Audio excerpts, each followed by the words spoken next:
যেই পুরুষ একবার পরকীয়ায় লিপ্ত হয়েছে সেই পুরুষকে আপনি জান্নাতি হুর গিলমান দিলেও সে সন্তুষ্ট হবে না।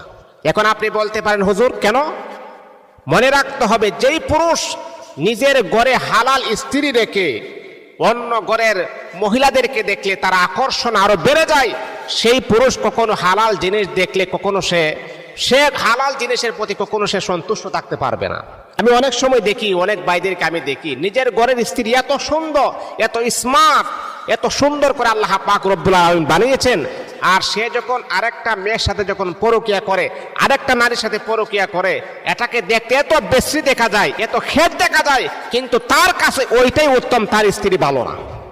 এই জন্য বলছি, এই পুরুষকে যদি আপনি জান্নাতি হুর গিলমানও দেন, রূপসী সুন্দরী মহিলাও দেন, তার কাছে ভালো লাগবে না, কারণ এটা তো হালাল জিনিস তার কাছে ভালো লাগবে না।